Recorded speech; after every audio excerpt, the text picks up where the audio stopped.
we're all set. Coach, if you want to start us off, you certainly can, but otherwise we can take questions. No, I'm good. We'll turn it over to you guys for questions. Doesn't look like anybody's hand is up, so someone please feel free to start us off. Matt, this is Brett Jensen. Just curious, any updates on Teddy? Sorry. Yeah. I mean, I'm hopeful that Teddy will practice on Wednesday. We'll just take it day by day, see if he can practice on Wednesday, and see if he's available to go this week. So we'll give him today and tomorrow. Well, obviously he's coming for treatment today. We'll give him tomorrow. We'll see how he looks Wednesday, see what he can do, and see if he can go this week. All right, we'll go to Mike Solarte and then Jonathan Alexander. Thanks. Hey, Coach. After the game, Rhule Douglas mentioned that Shaq kind of got after the team a little bit and talking to him, and a bit of a fiery post-game speech. Can you maybe shed some light on the temperature of the team at this point? I know that losing is obviously frustrating, but can you just kind of tell us where the guys are mentally going into a day off break and then back at it on Wednesday? I don't know where they are. I mean, they should be ready to get ready for Detroit. We should have been upset after last night's game. Losing by 2 and losing by 23, it's the same thing in the end. That second half, as I said, was unacceptable. It was unacceptable to me. It was unacceptable to Shaq and many more. And so, we just got done with meetings. Guys were attentive, and what we need everyone to take accountability, move forward, and get ready for Detroit. Hey, Matt. Hope you're doing well. You sounded pretty optimistic last Friday about Christian McCaffrey possibly playing this Sunday, or that there was a possibility. There were reports that he might be out multiple weeks. So I'm wondering, has your optimism changed at all about his availability this week? There's nothing different on my end. I mean, as I said last week, it'd be week to week. I haven't heard anything this week saying he couldn't go. So, I'll be hopeful that he can go this week. And if he can't, then, hopefully he can go next week. But nothing's changed on this end. And also, what exactly was Teddy's injury? Just right knee. Just his knee. Okay, let's go to Joe Person and then to Chris Jenkins, please. Matt, it seemed like you made something of an effort to play some younger guys yesterday, thinking of Cannon, kick return, a couple of the younger running backs. Is that something you might look for more opportunities to do more of moving forward, even this week at the quarterback position? There was no effort to that. Mike, dislocated one of his fingers, and so he had to go in. So because we didn't have Christian, we had Rodney Smith up. We activated him from the practice squad. Cannon's been playing really well on special teams, and is a fast guy. So the special teams guys gave him a chance to return the kick, and obviously you saw what he did. But Rodney went in because Mike got hurt. So we will continue to play the guys that are playing the best. And unfortunately, this time of year, sometimes some of the guys who played a lot are just getting banged up, and that forces you to play some younger players, who have been on special teams, et cetera. But we'll continue to play whoever we think gives us the best chance to win each week, with no other real agenda, other than that. And then, obviously we have Will, we have PJ, we have confidence in both of them. We'll wait and see what Teddy's situation is. Hey, Coach, could you break down the fake punt yesterday in terms of what was supposed to happen and what actually happened on that play? Yeah. We had been motioning in, and we were trying to pick the inside guys and get Chin into the flat. And as he started running the flat, the edge rusher just, took him out. I mean, legally, but just hit him. And so he wasn't able to get out in the flat. So, as I said to the team, when you're the head coach and those things don't work, that it was a bad call. It's just the way it is. So it obviously was a bad call. But, I thought it was a good play design by the special teams guys that had a chance, and just one of their players, just ran into our guy that we were hoping to throw the ball to. All right, we'll go to Elena Getzenberg, followed by David Newton. Hey, Matt, just a couple things first. Have you spoken to Teddy? I know obviously it's a different knee, but it's still a knee injury, and that obviously with Teddy causes some, with the injury he had in 2016. Oh yeah. He was just in meetings. I just came downstairs with him. I've had a chance to see him. I texted with him last night and then saw him today. All good optimism and all that. Yeah, I mean Teddy's he's in typical Teddy spirits. He's looking forward to the week. So like I said, we'll see what he can do, and especially when it's a lower body thing. I think you guys know me. Like I'm always just waiting to see how things respond. So we'll see how it responds. And then I was curious, one of the positives yesterday was that Trenton Cannon kickoff return. What would it, switching him for Farrell, what went into that for yesterday's game? We have a lot of confidence in Farrell. I mean, he remains our punt returner. But I just think those guys wanted to give Trenton a shot. He's just so fast that if he gets a crease, he can, we thought maybe he could split one, and he did. And the fake punt aside, I think it was the fake punt. You take that out, it was one of our best days on special teams. We have a 97-yard kick return, whatever it was. We block a extra point. We have down 2 punts inside the 3-yard line. I mean, I think a lot of our special teams players are stepping up and playing well. So, and then, Trenton was one of the guys down on those punts as well. So he's a valuable member of our special teams. Hey, Matt, when a team knows the play that's coming, as Shaq and some of the other defensive players mentioned yesterday, and they still don't execute, what's that say to you as a head coach about where things are right now? You'd have to. I don't know what those guys said, so you'd have to. In terms of, Rhule said that Shaq said about 30 times in the huddle that they were going to run that dive play, and they ran the play, and obviously they broke it for 98 yards. Yeah. It just means that as I said, as I showed them time and time again today, here again, you can't take that run out. But if you take that run out, they have 100 and something, 100 yards rushing. We did a good job in the run versus the run pretty much all day, and then 2 late runs. To me, when everyone's in their gap, there's no place to run the football. And one guy gets out of his gap, the margin for error, increases. And that's just all that was. I mean, it's not like this emotional thing, like, hey, this guy didn't try hard. Our guys played hard. It was just, one guy was supposed to be in the gap, didn't get in the gap. Another guy, gets blocked, and we weren't able to tackle him. And it was a great play for them.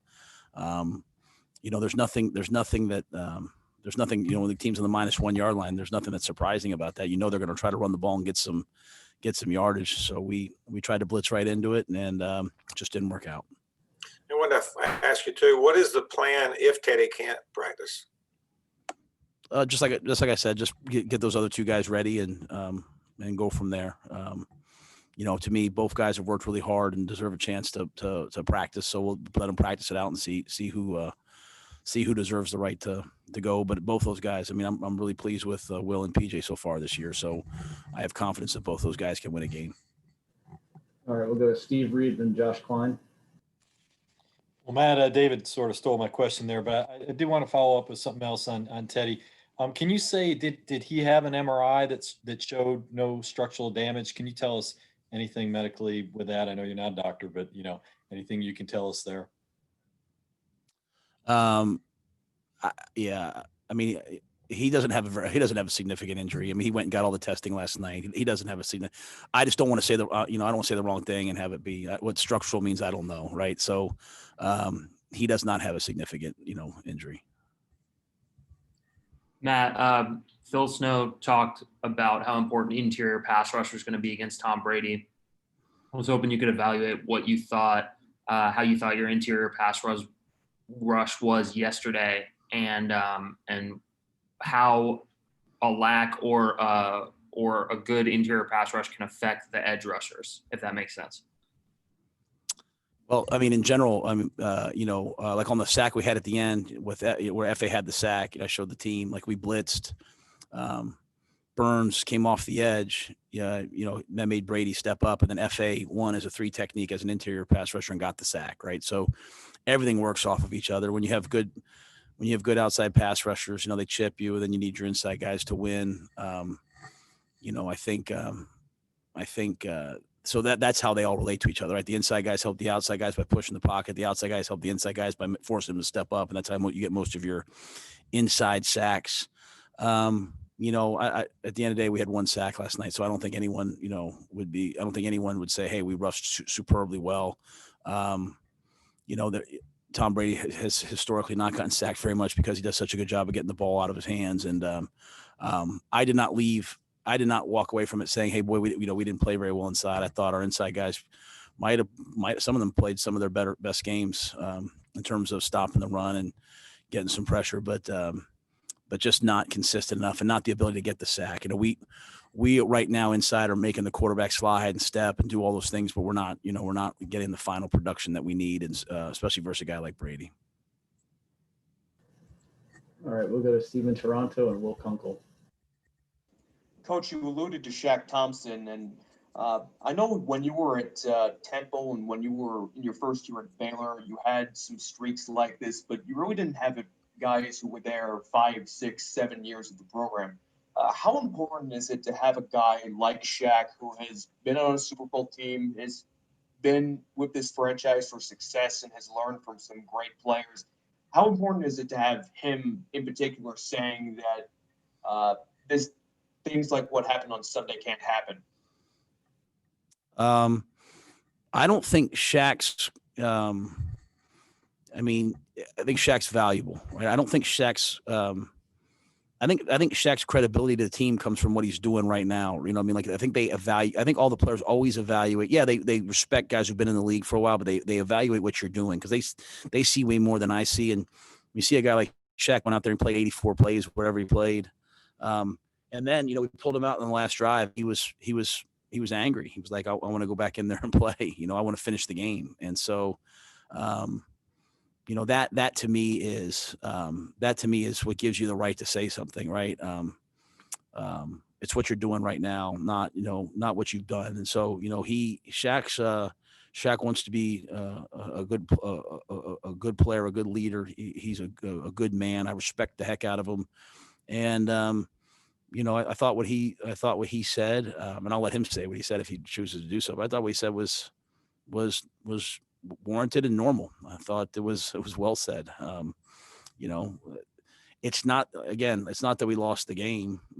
It's just that at the end of the day, we let go of the rope a little bit in the we gave up 17 points in the fourth quarter, and that wasn't helped by the fact that I'm going for it on 4th and 10. But as I told them, we're here to win the game. We're not here to keep it close, and so we're going to do whatever it takes to win the game. And I think Shaq's development is really accelerating right now as a leader, as he sees himself in the room. He's the veteran, and but most importantly, he does things right, as right as he can do them, and that to me is what gives him a lot of credibility. Hey Matt, it's Will from Fox. Just 2 questions. One, have you guys talked about having Dante just sit out for a while to get better, or is there nothing you can do? You just got to kind of see what happens week to week. Yeah, it's been a tough. I feel for Dante. It's been a tough cycle. He practices during the week. We limit him in practice, but last week, he practiced pretty much full go, and unfortunately, he gets to the game and re-aggravates it. So I think we would explore all things moving forward. For him, he's certainly he cares and he tries to get out there and play, and I respect that about him. All right, let's go. And then, how would you? Just one last one. How would you evaluate Tahir Whitehead's play this year? I'll talk about yesterday. I thought Tahir played well yesterday.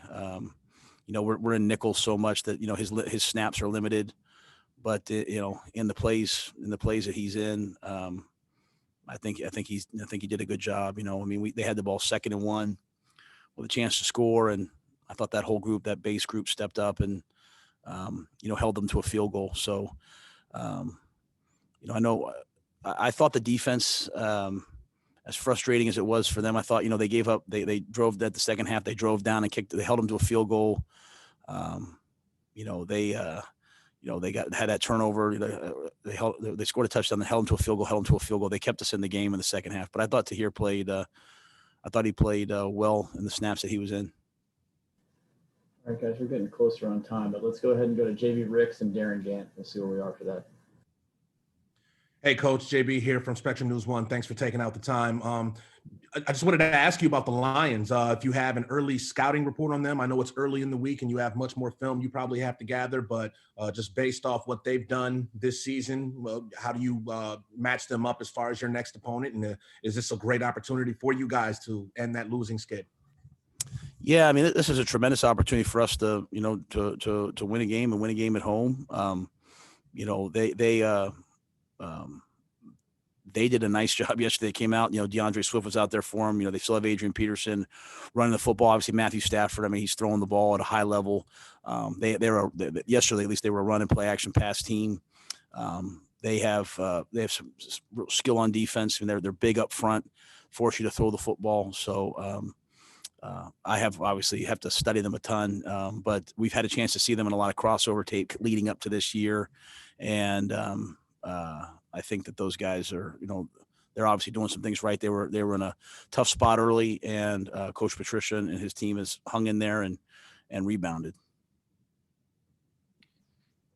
Matt, when you're playing so many young guys defensively and a game gets sideways the way yesterday's did, do you change your tone on Monday? Do you talk to them differently than when things are close, or are you trying to keep the messaging consistent, whether it's 2 or 23, as you said? I would say, I mean, you'd probably have to ask the guys. I would say my tone and message is probably different every week, every day. I mean, I shouldn't say that. My tone is different. My message is always the same. It just comes down to, where we are, like, how do we play? What I want to get out of everyone's on our team's head is, it's not like flat, and it's not like, like all these emotional things. Like, we played the first half, it was 17-17 like that. We played good football, not great football. We played good football. They played good football. Then it was a 2-score game going into the fourth quarter. Like, we've been down 2 scores. We've come back and won, and then just kind of got away from us. Right. So, each week I probably talk to them a little bit differently based upon what happened and where we are. And, the thing about this group that I like is they bounce back. The young guys, the young players, a lot of our young players are doing some great things. And so I just try to talk to each player individually as their own person, and just communicate. Here's what's expected. Here's where I think you can improve. And the one thing I'm trying to get across to them is if we're coaching you, it means that we think that you're a really good player. If we're telling you what you're doing right, what you're doing wrong, or what you can do better, we think that you think you're a good player and you can continue to play even better. And so that's been that's an emphasis for us. But I think each week's its own entity based upon not the result, but the way you played and the way, as I told them, they played hard yesterday. I have no effort the way the effort that they played with. It's just, versus a great team like that, a great quarterback like that, a tenacious defense like that, we have to be more precise, more detailed than we were. Guys, I think we can take one more. So I'll just go ahead and finish off with Joe Person. Hey, Matt, given the issues in the third quarter, which you were addressing yesterday, might you kind of reevaluate sort of kind of how you guys handle halftime adjustments? And then secondly, you had talked about yesterday thinking DJ's catch was clean on the field. Is there someone upstairs that helps you with those kind of replay decisions? Well, it wouldn't be really a replay decision, right? Like, there's someone upstairs that helps me if I want to replay it. Like, I'll say, hey guys, did you see it? Can you see it? Did he catch it? It's a little bit harder at home because the people upstairs can't see the jumbotrons. You go to some other stadiums, the people upstairs can see the jumbotron. So really at our place, I have to kind of count on me looking up at the jumbotron. But I do ask guys if they saw it. But when it's our own, like last week against the Chiefs, if you'll remember, we threw a ball to Curtis, and on the field we were like, I weren't sure if he caught it, so we ran up and we ran a play really quickly so that to get past the replay. Just from where I was on the field, it looked like it was clean, and no one that I can remember said, oh, hey, it's it's hey, he might have dropped that. So but needing help on replay would come obviously when we want to replay, not when we see it like that. And then the first part of your question, I'm sorry, Joe, was what? Potential of maybe reevaluating halftime adjustments. Yeah, I mean, we've reevaluated everything. And this is like, if you look back and like, I just think it's one of those deals where like, we just have to be better. Like, we just have to play better. And really it's offensively, defensively, we're kind of, I thought the defense, like I said, I thought they went out and, we had a turnover, the pick to Pierre Paul and then the fake punt that I called. I thought they held up on both of those and held us to field goals and gave us a chance to be in the game. So just offensively, we just have not gotten in a rhythm in the second, early in the second half. And so fourth quarter, we've usually gotten into a rhythm. And so we've tried different things in the locker room. We've practiced different things. I think there was no doubt about the energy yesterday going out there. But at the end of the day, they came after us and blitzed us, and we weren't able to pick it up and get the ball completed. And so that's, to me, that comes down to it just comes down to football and us making sure that the football is right and good enough. And so we just have to continue to search and say, hey, are we doing this as well as we possibly can do it? Thank you, Coach.